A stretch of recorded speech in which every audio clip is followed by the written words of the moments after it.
What is up, everyone? It's Quinn here, and a couple days ago I put out a video talking about the cheapest league-winning running back that you guys can draft in fantasy football. It seemed like you all really liked that one, so we're going to be running it back, but talking about the cheapest league-winning wide receiver. So this isn't someone who's going to be going as like a fringe wide receiver 2, wide receiver 3. This is someone who's going to be going right outside the top 12 wide receivers, but I think they have high-end wide receiver 1 upside. I think this is someone that you can have on your team as your second, maybe even third wide receiver if you go super wide receiver heavy, but they have the opportunity to be a top 5, top 3 wide receiver when we're looking back at it at the end of the season.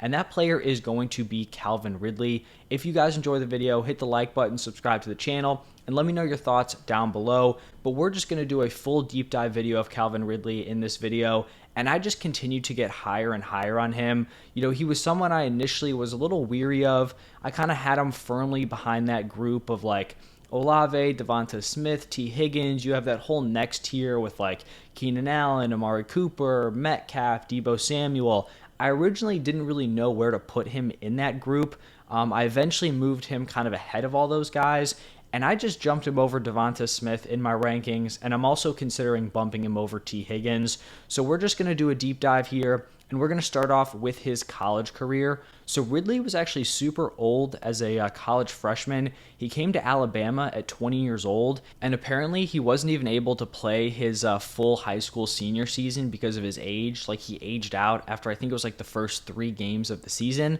But once Ridley got to Alabama, he impressed right away. As a freshman, caught 89 passes for 1,045 receiving yards and 7 touchdowns in 15 games. He was the team's clear wide receiver 1 as a freshman, which obviously is impressive.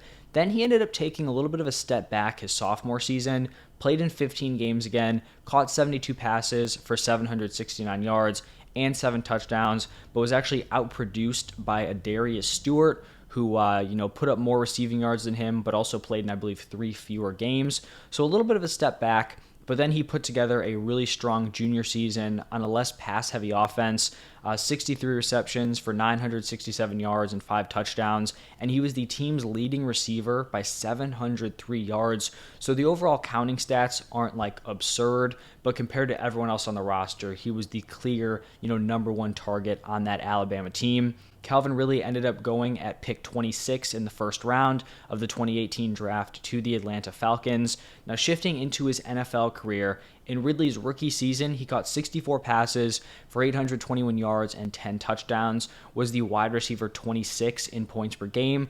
So, as a rookie, if you're finishing as a fringe wide receiver 2, I think that's a pretty impressive finish. Then he took a nice step forward his sophomore season, caught 63 passes for 866 yards and 7 touchdowns, but he did that in only 13 games and averaged 15 PPR points per game. And then in 2021, this is really why everyone should be interested in Calvin Ridley. This is where he took his huge leap. Year 3, averaged 18.8 PPR points per game. That was the wide receiver 4 in PPR points per game. And in 15 games, caught 90 passes for 1,374 yards and 9 touchdowns. And I mean, after that season, it really looked like Calvin Ridley was going to be a fantasy high-end wide receiver 1 moving forward. It looked like he was just going to be stacking those seasons. Then unfortunately, he only played in 5 games in 2021 before he had to step away to work on his mental health. So that season was cut super short. He averaged 14.2 points per game in those 5 games he played in. But I mean, like, that's way too small of a sample size to say he was like going to underperform over the entire season. He was averaging 10.4 targets per game. If he kept that up, that point per game number was probably going to be in the same range as where he was in that crazy 2020 season. Then Ridley gets hit with another, set of bad news. Suspended for the entire 2022 season for betting on NFL games. He did that while he was away from the team, working on the mental health in 2021. And then he was traded to the Jaguars during the 2022 season, still suspended, but would be able to play for them in 2023. Now, I understand Ridley's kind of a complicated player because he's pretty much like an uncharted territory with this whole suspension thing. The only comparable situation I could kind of think of was Josh Gordon, but Josh Gordon's situation was so extreme because he played only 5 games in 2014, then he missed the entire 2015 and the entire 2016 season, And then he only played 5 games again in 2017. So like he missed so much time over what a 4-year span. He played 10 total games. I just don't really think we can compare that to 1 5-year or 1 5-game season and then missing a full season. Like I think those are just two different things. So Ridley, it's kind of tough because he had the great season, then he had the season where he only played 5 games. Now he just missed an entire year. So what type of player are we going to be getting with him, coming back here in 2023? But now moving into what I'm expecting out of Calvin Ridley. Ridley, in my opinion, is slotted in to be the clear-cut Jaguars wide receiver 1. We saw Trevor Lawrence take a huge jump from year 1 to year 2 with the change in coaching staff and then the additions of Christian Kirk and Evan Ingram. I just think naturally as a player heading into year 3, Trevor Lawrence is lined up to take another leap. But now I think he has actually a true elite wide receiver 1. I think Christian Kirk is a really nice wide receiver, but I don't think he's like a top tier number 1 option for a team. I think he's a really nice wide receiver 2, but I think Calvin Ridley is that number 1 option. We saw the jumps that guys like Josh Allen, Jalen Hurts, Tua last season. Like these guys took massive jumps once they got their guys. Allen 3 years ago with Diggs.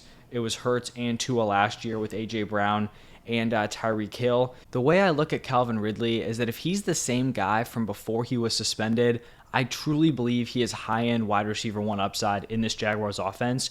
And even if he regresses, like even if he takes a slight step back from what we saw in 2020, I still think he can be like a fringe wide receiver 1, back-end wide receiver 1 on the season. Obviously, we don't want to put too much stock into like training camp, reports. But the reports for Calvin Ridley have been very positive.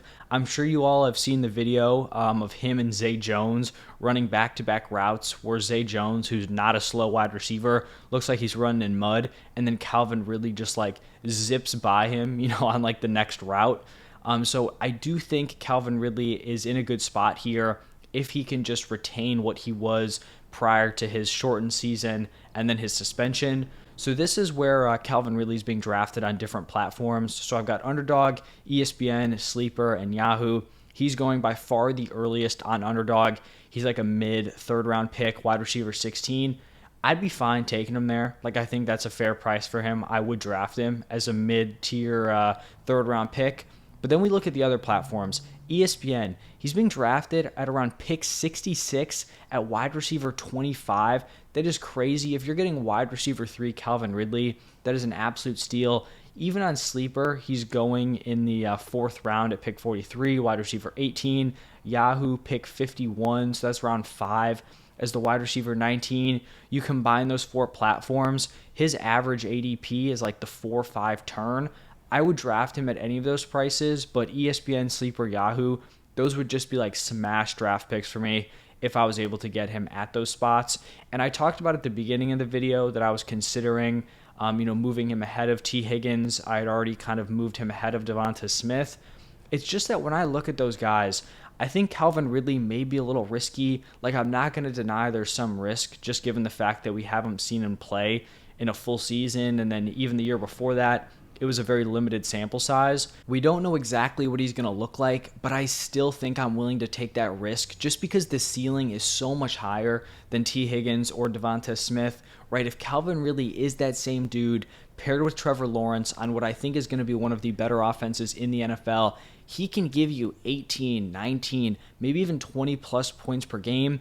You look at Devonta Smith, T. Higgins, these guys are wide receiver 2s, on their own offenses. If we're being honest, you probably won't even have to make that call between like T. Higgins, Devonta Smith, Calvin Ridley, because their ADPs are so far apart. Like you may be able to go back-to-back rounds 3, 4, get Higgins or Smith in round 3, snag Calvin Ridley in round 4. But I'm just trying to kind of put into perspective how high I am on Calvin Ridley. I'm someone who wants those upside picks, so I don't really want to be drafting Higgins or Smith to be like fringe wide receiver 1s if I'm drafting them as fringe wide receiver 1s. And once again, this is not anti-T. Higgins or Devonta Smith. I'm actually totally fine with them at their prices. It's just that if I have the opportunity to get a Calvin Ridley who can, I truly believe, like win your league, you get him in round 4, round 5, he turns into a high-end wide receiver 1, that is going to give you a huge leg up over the rest of your league mates. So that is why I'm so in on Calvin Ridley. I acknowledge the risk, but I am willing to take a swing on him. So how are you guys feeling about Calvin Ridley? Are you in on him for this season, or is the risk too much? Let me know down below. If you stayed all the way until the end, thank you. I appreciate it. Hit that like button, subscribe to the channel. Thank you all for stopping by, and I will see you in the next one.